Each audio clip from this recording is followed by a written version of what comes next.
मोल पर आधारित कुछ प्रॉब्लम बनाने जा रहे हैं, जिसमें हम एक ऐसा कैपेसिटी और कुछ ट्रिक बताने वाले हैं कि आप बहुत सारा एनसीईआरटी का क्वेश्चन आज के बाद देखते देखते बनाने लगेंगे। ये कैसे, तो देखिए इस क्वेश्चन को पहले बनाते हैं। 100 मोल H2SO4 में हाइड्रोजन के मोल की संख्या गणना करें, ये फर्स्ट क्वेश्चन। दूसरा, सल्फर के मोल की संख्या ज्ञात करें, और तीसरा, ऑक्सीजन के मोल की संख्या ज्ञात करें। जब इस तरह का क्वेश्चन हो तो हम आप लोग को एक ट्रिक दे रहे हैं, और वो ट्रिक ये है। कौन से यौगिक का बात चल रहा है? H2SO4। क्या आप सभी स्टूडेंट अच्छे से समझ पा रहे हैं कि इसमें 2 हाइड्रोजन है? किसी को शक है? 1 सल्फर है और 4 ऑक्सीजन है। हम वही बोर्ड पर लिखे हैं जो दिख रहा है, कुछ ज़्यादा दिमाग नहीं लगाना है। जो दिख रहा है, क्या दिख रहा है कि इसके एक अणु में हाइड्रोजन का 2 परमाणु, सल्फर का 1 परमाणु और ऑक्सीजन का। तो अभी हम परमाणु के हिसाब से समझाए। बोर्ड पर देखिए झुंझुना लेकर आया है, बाबू है, पढ़ाई हो रहा है इधर। यहाँ देखिए, 1 मोल H2SO4 में 1 मोल H2SO4 का निर्माण इसके 2 मोल से होगा। ये हम कैसे लिख रहे हैं, कोई रटंत विद्या नहीं है। जो दिख रहा है कि इसके आगे 1 लिखा है तो 1 मोल लिखे, इसके आगे 2 लिखा है तो 2 मोल लिखे। अब आप आगे समझ सकते हैं, इसके आगे 1 लिखा है, इसके आगे 4 लिखा है। तो इस तरह से आपका कॉन्फिडेंस बढ़ चुका है। और अब सुन लीजिए इसको पूरा एकदम कहानी बनाकर। 1 मोल H2SO4 का निर्माण हाइड्रोजन के 2 मोल से, सल्फर के 1 मोल से और ऑक्सीजन के 4 मोल के मिलने से होता है। ये हम जो बोल रहे हैं वो यहाँ से देख के बोल रहे हैं, सब कुछ यहाँ दिख रहा है, कुछ अलग से नहीं है। अगर आपको ये बात अच्छे से दिमाग में फिट हो गया, समझ लिए, तो इसका भरपूर उपयोग कर सकते हैं और फुल स्पीड में क्वेश्चन का आंसर दे सकते हैं। जो अभी क्वेश्चन दिया गया है उसको आप इसी कॉन्सेप्ट पर बनाएंगे। कैसे बनाएंगे बता रहे हैं। पहले ये चीज़ क्लियर होना चाहिए, कहाँ से 1 आया, कहाँ से 2 आया, इसके नीचे कहाँ से 1 लिखाया, कैसे आया। अगर मान लीजिए हम अलग से क्वेश्चन कर रहे हैं कि 1 मोल बनाने के लिए इसका 2 मोल, इसका 1 मोल, इसका 4 मोल चाहिए, तो इसका 10 मोल बनाना है तो इसका कितना मोल? तो जब हाल है 1 मोल बनाने के लिए इसका 2 मोल चाहिए, तो 10 मोल बनाने के लिए इसका कितना मोल, इसका कितना मोल? तो आप समझ गए। तभी तो जवाब निकल रहा है कि 1 मोल बनाने के लिए इसका 2 मोल चाहिए, तो 10 मोल बनाने के लिए 20 मोल, इसका 10 मोल और इसका।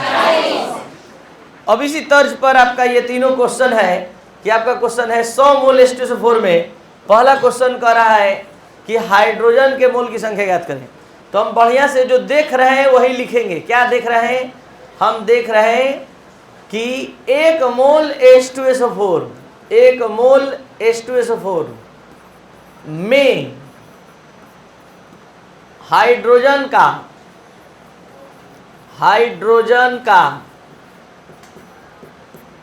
2 मोल स्थित है, नहीं है?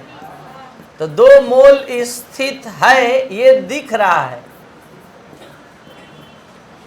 इसलिए हमारे पास टोटल मोल कितना है? 100। तो जरा ध्यान देंगे, ये मैथमेटिकल कैलकुलेशन बहुत आसान होता है। ये वाला ऊपर लिखा जाता है, ये 1 जो है नीचे जाता है, और यहाँ वाला हमेशा गुणा में। और ऐसा लिखते ही आप सभी स्टूडेंट इस लायक हो गए कि आप 200 मोल हाइड्रोजन आंसर बोल सकते हैं। तो दिक्कत है? अब अगर समझ में आया आपको अच्छे से, तो आप इसी तरह सल्फर का बोल सकते हैं कि 1 मोल H2SO4 में 1 मोल सल्फर का स्थित है, इसलिए 100 मोल पर, तो 1/1 गुणे 100 मोल हो जाएगा। इसी तरह ऑक्सीजन का भी बोल सकते हैं, 1 मोल H2SO4 में ऑक्सीजन का 4 मोल स्थित है, इसलिए 100 में 4/1 गुणे 100, 400 मोल। अब जो आप बोले हैं वैसे वैसे लिखवाइए, बोलिए। सबसे पहले सल्फर के लिए 1 मोल H2SO4 में सल्फर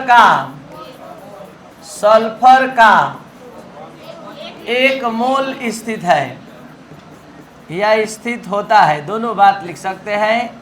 इसलिए 100 पर 1, ये वाला 1 बटा में और ये वाला गुणा में, तो एकदम एक्यूरेट 100 मोल सल्फर आंसर। आगे सी, 1 मोल H2SO4 में ऑक्सीजन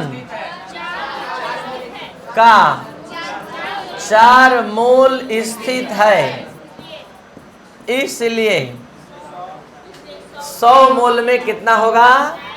4/1 गुणे 100, 400 मोल ऑक्सीजन आंसर। सीख गए? अब अगर इसी में 3 क्वेश्चन और ऐड हो जाए, और क्वेश्चन 3 और आ जाए, और वो 3 क्वेश्चन है हाइड्रोजन के परमाणुओं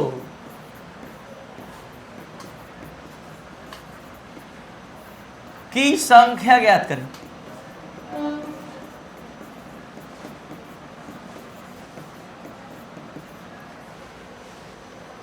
सल्फर के परमाणुओं की संख्या ज्ञात करें। ऑक्सीजन के परमाणुओं की संख्या ज्ञात करें। मोल निकाल लिए। अब मोल को परमाणु में कैसे बदला जाता है, ऐसा कॉन्सेप्ट बता रहे हैं कि तुरंत माइंड में फिट हो जाएगा। ध्यान बनाए रखिए, समझिए। आप लोग पढ़ चुके हैं, समझ चुके हैं 9th 10th से कि 1 दर्जन बराबर 12 होता है। अब क्या होता है, जिस चीज का बात कीजिएगा वो होता है। 1 दर्जन कॉपी तो 12 कॉपी, 1 दर्जन पेन तो 12 पेन। ऐसा नहीं होगा कि 1 दर्जन कॉपी या 12 पेन बोला जाएगा। कॉपी का बात हो रहा है तो कॉपी बोला जाएगा। तो यहाँ पर हम बात कर रहे हैं परमाणु का। 1 दर्जन, मान लीजिए 1 दर्जन किसी भी तत्व का बात करेंगे यहाँ, बल्कि तो वहाँ 12 परमाणु बोला जाएगा। तत्व का छोटा कण परमाणु होता है। अब हम यहीं पर मोल का बात ला दिए। हम यहाँ एग्जाम्पल क्यों दिए हैं कि जिस अंदाज में आप लोग दर्जन को याद रखते हैं, उसी अंदाज में आप मोल को याद रखिए। दर्जन और मोल में बस यही फर्क है कि 1 दर्जन बराबर 12 होता है, तो 1 मोल बराबर 23 होता है। क्या होता है, जिस चीज का बात कीजिएगा, जिस चीज का बात कीजिएगा वो होता है। अब बात कीजिएगा 1 मोल अणु का तो इतना अणु होगा। अब बात कीजिए 1 मोल परमाणु का तो इतना परमाणु होगा। अब बात कीजिएगा 1 मोल आदमी का तो इतने आदमी का बोध होगा। अब बात कीजिएगा 1 मोल स्केच का तो इतने स्केच का बोध होगा। तो जिस अंदाज में जितना सरलता से दिमाग में फिट हो गया है 7-8 क्लास से कि 1 दर्जन बराबर 12, तो 1 मोल बराबर रख लीजिए। इतना बड़ा संख्या है, कभी फुर्सत में होइएगा तो 10 का 23 का पावर हटाकर 23 जीरो रख दीजिएगा और इकाई दहाई सब पढ़िएगा, पता चलेगा कि कितना बड़ा संख्या है। आपका संख महासंख सब खत्म हो जाएगा, जीरो बचा रहेगा। ठीक है, इसलिए ये 10 पावर 23 ही बोलिए, ज़्यादा अच्छा है। और अब हम क्या क्वेश्चन पूछे उसका जवाब देने जा रहे हैं। 1 मोल बराबर, बस इतना ध्यान रखिएगा। क्वेश्चन नंबर DEF बनना शुरू हो रहा है। हाइड्रोजन के परमाणु की संख्या ज्ञात करें, सल्फर और उसके बाद ऑक्सीजन। तो ध्यान देंगे स्टूडेंट, यहाँ पर एक चीज आप सभी स्टूडेंट निकाल चुके हैं, तीनों का मोल। तीनों का मोल निकाले हैं? नहीं याद है, देख लीजिए। ये तीनों का मोल आ चुका है, 100 मोल, 400 मोल और इसका 200 मोल। तो देखिए, सबसे पहला यहाँ पर आप बनाने जा रहे हैं, किसका मोल निकालने जा रहे हैं? पहले हाइड्रोजन का। तो बताइए, अगर हम 1 मोल हाइड्रोजन में बात करेंगे, 1 मोल हाइड्रोजन में, 1 मोल हाइड्रोजन में कितना परमाणु मिलेगा? 1 मोल हाइड्रोजन में 6.022 गुणे 10 पावर परमाणु स्थित होता है। तो 1 मोल में इतना परमाणु स्थित होता है, स्थित होता है। इसलिए कितना पर, कितना मोल है हमारे पास हाइड्रोजन का? ये 200 कहाँ से आ गया? आप ही लोग निकाले हैं क्वेश्चन नंबर 1 का आंसर। तो ये हो गया 6.022 गुणे 10 पावर बटा में गुणा में 200 को ऐसे लिख सकते हैं। ऐसे लिखने का फायदा मिलेगा कि आप कैलकुलेशन फास्ट करेंगे। इसका गुणा इससे 12.044 और 10 पावर 23 और 10 पावर 2 क्या तो जैसे हम परमाणु निकाल लिए हाइड्रोजन का, आपके पास क्षमता नहीं है कि आप ऑक्सीजन का भी निकाल सकते हैं, सल्फर का भी निकाल सकते हैं। देखिए कैसे निकलेगा सल्फर का। 1 मोल सल्फर में 6.02 10 पावर 23 परमाणु होता है, इसलिए सल्फर का कितना मोल है? 100 से गुणा हो जाएगा। अब उसी अंदाज में ऑक्सीजन का निकल जाएगा कि 1 मोल ऑक्सीजन में 6.02 10 पावर 23 परमाणु होता है। 1 मोल कोई भी चीज का होगा इतना ही परमाणु होगा, लेकिन आपके पास 400 मोल ऑक्सीजन है तो 400 से गुणा होगा, तो यहाँ लिख देंगे 4 गुणा 10 पावर 2, 4 का गुणा कर देंगे इसमें। समझ रहे? समझ रहे तो अपना क्षमता दिखाइए। क्वेश्चन नंबर ई का आंसर बोलिए। क्योंकि 1 मोल सल्फर में 6.10 पावर परमाणु स्थित है, इसलिए कितना मोल आपके पास है? ये 100 क्वेश्चन नंबर बी का आंसर है। 6.022 गुणे 10 पावर बटा गुणा 100 को इसी में केवल जुड़ जाए।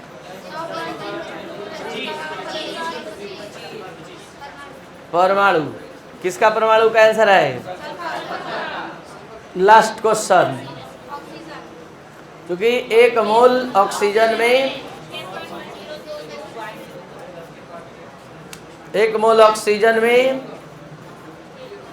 6.022 गुणे 10 पावर 23 परमाणु स्थित है,